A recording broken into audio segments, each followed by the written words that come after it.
बिस्मिल्लाहिर्रहमानिर्रहीम। एक क्विक तज्जिया अगर मियां नवाज शरीफ साहब की तकरीर का किया जाए, तकरीबन 58 मिनट्स की ये तकरीर थी और जाहिर है चाहे किसी के ख्याल में ये पाकिस्तान की तारीख का बेहतरीन लम्हा हो या किसी के ख्याल में पाकिस्तान की तारीख का बदतरीन लम्हा हो, ये है कि एक तारीखी इवेंट है पाकिस्तान स्टडीज में। ये बहुत यानी हिस्टोरिकल मोमेंट्स में से एक है कि जब एक साबिक वजीर आजम गया किस आलम में और आया किस आलम में है। यानी एक ये है कि वो आज जब आए हैं तो उनका किस अंदाज से सारा रिसेप्शन हुआ, और एक ये कि जब वो पहले आए थे बेटी के साथ तो किस अंदाज से सारे एहलकारों ने गिरफ्तार कर लिया था। तो बहरहाल एक हिस्टोरिकल इवेंट तो है, चाहे किसी के ख्याल में ये बहुत ही बुरा मोमेंट भी हो पाकिस्तान के लिए, तो भी बहरहाल एक हिस्टोरिकल मोमेंट तो है। इस तकरीर का क्विक से अगर कि क्या अहम बातें की और क्या तज्जिया बनता है, तो एक तो मुझे लगता है कि नवाज शरीफ साहब ट्राइड रियली हार्ड कि वो ये तासुर दें या ये बता सकें कि भाई मैं नहीं आया हूं इंतकाम के लिए, मैंने नहीं रौला डालना, मैंने नहीं किसी से लड़ाई करनी। और लेकिन वो 100% इसमें फिर भी सक्सेसफुल नहीं हो सके। अपने मिजाज या अपनी जो उनकी एक सोच है बहरहाल, या जो उनका तल्ख तजुर्बा रहा है इदारों के हवाले से, एस्टेब्लिशमेंट के हवाले से, उसको वो बिल्कुल 100% साइड में बहरहाल नहीं रख सके। यानी कि तकरीर के आगाज में अगर वो कहते हैं कि वो कौन है जो नवाज शरीफ को बार बार आवाम से दूर कर देता है, तो जाहिर है ये इशारा उनका पाकिस्तान क्रिकेट बोर्ड की तरफ तो नहीं है। इसका इशारा इनका इदारों या इदारों में बैठे कुछ शख्सियात के हवाले से ही है। या जब वो धरने की बात करते हैं फ्लो में और उसके बाद वो रुक कर कहते हैं कि आपको तो पता है ना कि धरने कौन करवा रहा था, आपको मालूम है ना, आपको याद तो पता तो है ना कि धरने कौन करवा रहा था। तो जाहिर है वो ये नहीं कह रहे कि इमरान खान धरने कर रहा था हमारे खिलाफ, बल्कि कोई धरने करवा रहा था। तो अगर कोई मुक्तदर हल्के इसको माइक्रोस्कोप से देख रहे हो तो वो ये तज्जिया बिल्कुल कर सकते हैं कि भाई ये नवाज शरीफ साहब जो है बहरहाल जो अपनी खास एक राय रखते हैं, वो कोशिश जरूर शायद कर रहे हैं अपने आप को या लोगों को कन्विंस करने की कि भाई ठीक है आगे बढ़ते हैं, लेकिन बहरहाल वो अंदर से उनकी एक राय जो है वही है। इसी वजह से बार बार वो 2-3 मरतबा उन्होंने तकरीर में बातें की। अगरचे वो बार बार इस तकरीर में भी कहते रहे कि भाई मैं इंतकाम लेने के लिए नहीं आया हूं, बस ए अल्लाह मैंने किसी से इंतकाम नहीं लेना, बस मेरी कौम के हालात ठीक हो जाए, वो सब अपनी जगह। लेकिन बहरहाल ये उन्होंने एक मुझे लगता है कि आज अगेन सही गलत किसी की कोई भी राय हो, लेकिन उनके पास आज एक स्टेज था कि अपने सियासी मुखालिफ को वो नाम लेकर या नाम लिए बगैर बहुत ज्यादा रगड़ते। उन्होंने ये उस हद तक नहीं किया, जो कि मेरा ख्याल है एक अच्छी बात है। एक बात ये भी जो उन्होंने कही कि भाई ये गालम गलोच वाला कल्चर, ये मुझे लगता है काश अल्लाह करे पूरे पाकिस्तान में ये सब ये मैं ये नहीं कह रहा कि एक लीडर या दूसरा लीडर कि एक हमने देखा है कि बिल्कुल ही एक हर सतह पर एक बहुत ही अजीब और गरीब माहौल हो गया है कि जब गालम गलोच फतवे एजेंट गद्दार गुस्ताख, काश ये कल्चर हम कम कर सकें। अपनी मुखालफत बिल्कुल कायम रखें, अपनी राय पे कायम रहें, लेकिन कम से कम ये कल्चर और कम से कम स्टेज से तो ये कल्चर प्रमोट ना हो। अनफॉर्चुनेटली बहरहाल आपकी राय किसी के भी हक में कम या ज्यादा हो, लेकिन हमने देखा है कि हालिया तारीख में स्टेज से लीडरान की सतह पर क्या क्या जबानें इस्तेमाल नहीं हुई है कि पकड़ो घसीटो शलवारें गीली हो गई और पता नहीं क्या क्या। इस रविश की तो बहरहाल इसको डिस्करेज बहरहाल किया जाना चाहिए।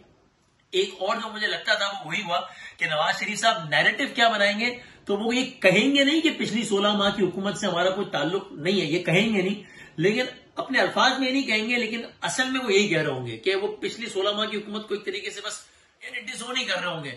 और वो शुरू वहां से करेंगे कि देखो जब मैं आया था उससे पहले के हालात कितने थे 2013 में और उसके बाद क्या हुए। तो वही हुआ, उन्होंने कहा भी कि ये देखो फला बिल उस वक्त कितने का था अब कितने का है, बिजली उस वक्त कितने की थी अब कितने की है, लोड शेडिंग उस वक्त कितने की थी अब कितने की है। आवाम को ये भुलाना उनके लिए आसान नहीं होगा कि भाई पिछले 16 महीनों में क्या बेड़ा गर्क हुआ है, और जाहिर है नून लीग कैसे उससे बड़ी जिम्मा करार दी जा सकती है। लेकिन बहरहाल नैरेटिव नून लीग अब ये रखेगी कि भाई देखिए नवाज शरीफ ने पहले बचाया था और वो दोबारा से बचाएगा। ये आज की उनकी तकरीर से भी फिर से ये लगा कि ये मामला ऐसे ही है। इमरान खान साहब का एक दफा उन्होंने नाम लिया, फिर उनको फौरन लगा कि नहीं मैंने नाम नहीं लेना, मैं नाम नहीं लेता। वो पहले भी उसको अवॉइड करते रहे, लेकिन 2-3 जगहों पर उन्होंने बहरहाल उनको टॉन्ट किया। एक उन्होंने कहा कि इतनी दफा दुरूद शरीफ लोग कहते हैं कि पढ़ना चाहिए, और ये वो मैं भी पढ़ता हूं, मैं भी तस्बीह पढ़ता हूं, लेकिन मैं कोशिश करता हूं कि तस्बीह उस वक्त पढ़ूं जब लोग ना देख रहे हों, तन्हाई में मैं तस्बीह पढ़ लेता हूं। जाहिर है सबको समझ में आया कि ये उनका टॉन्ट इमरान खान साहब की तरफ था। जलसे में कहां है मेरी बहनें, कहां है खवातीन, ये देखो मेरी बहनें कितने आराम से जलसा सुन रही हैं, यहां पर ढोल की थाप पर रक्स नहीं हो रहा। अगेन जाहिर है क्लियर कट پاکستان تحریک انصاف کے جلسے کی طرف یا ان کے جلسوں کا جو کلچر ہے وہ اس کی طرف وہ تھا. بہرحال مجھے لگتا ہے کہ یہ شاید یہ والی حد تک جانے کی ضرورت بھی بہرحال ان کو نہیں تھی.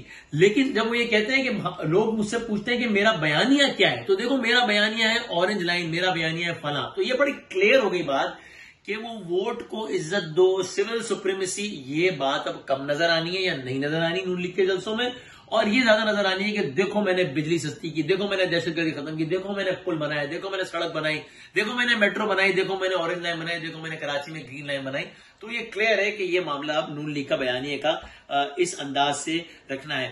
فلسطین کا انہوں نے جھنڈا پکڑا, فلسطین کی جب بات کر رہے تھے تو مریم نواز شریف صاحبہ آئیں, انہوں نے فلسطین کا جھنڈا تھمایا. انہوں نے نواز شریف صاحب کو یہ کہا جو کہ سنائی دیا مائک میں واضح طور پہ کہ مجھے فلسطین کے ایمبیسڈر سے یہ بات ہوئی اور آپ یہ جھنڈا آپ یہ پکڑے. ان کے ایمبیسڈر کا بھی فون آیا تھا. اور ایک اور کلیئر بات انہوں نے کی, بھارت کا نام لیے بغیر, لیکن ہمسایوں سے لڑائی لڑ کے آپ ترقی نہیں کر سکتے, ہمسایوں سے اچھے تعلقات رکھنا ہوں گے ہمیں. تو یہ ظاہر بھارت کی طرف یہ معاملہ تھا. الیکشن کے حوالے سے کوئی بات نہیں کی, الیکشن ہونے چاہیے, الیکشن کب ہوں گے, ہم الیکشن کے لیے تیار ہیں, الیکشن ہونا چاہیے نہیں ہونا چاہیے, یہ ساری باتیں انہوں نے نہیں کی. تو بہرحال آج کی تقریر سے یہ فوری جو مجھے سمجھ میں آتا ہے وہ یہ کہ نواز شریف صاحب یہ کوشش کریں گے اور یہ اسی طرف لائن جائے گی ان کی کہ جہاں وہ اسٹیبلشمنٹ کے حوالے سے کوئی سخت بات کرنے سے کوشش کریں گے, گریز کریں. اگرچہ مجھے لگتا ہے آج انہوں نے 2-3 جگہوں پہ روانی میں چاہتے نہ چاہتے فلو میں ہی صحیح بہرحال پن تو کیا ہے چیزوں کو, لیکن اسٹیبلشمنٹ کے حوالے سے کوشش کریں کہ بات نہ کریں یا یہ کریں کہ بس جو ہو گیا چلیں آگے بڑھتے ہیں, مل کے چلتے ہیں. دوسرا ہے کہ شہباز شریف صاحب کی 16 مہینے کی گورنمنٹ کو زیادہ اون نہیں کریں گے, اپنے کارنامے گنوائیں گے. اور مجھے ایسا لگتا ہے بہرحال کہ الیکشن کیمپین کا کسی نہ کسی صورت میں اب آغاز ہو گیا ہے اور معاملات پاکستان میں الیکشنز کی طرف جا رہے ہیں. پاکستان میں سیاست کس چیز کا نام ہے؟ آج کا یہ جلسہ, آج کی یہ تقاریر, آج کی یہ تصاویر اس کی بہترین غمازی کرتی ہیں کہ چیزیں کہاں سے کہاں. کس نے سوچا ہوگا آج سے 3 سال پہلے کہ ایک مومنٹ پاکستان میں ایسا آئے گا کہ جب نواز شریف مینار پاکستان میں تقریر کر رہے ہوں گے اور عمران خان جیل میں ہوں گے. کچھ عرصے پہلے منظرنامہ تھا کہ عمران خان امریکہ میں تقریر کر رہے تھے اور نواز شریف جیل میں تھے اور وہ کہہ رہے تھے میں تمہارا اے سی اترواتا ہوں پاکستان جاتی. اور آج یہ منظرنامہ, دس از پاکستان, دس از پاکستان پالیٹکس.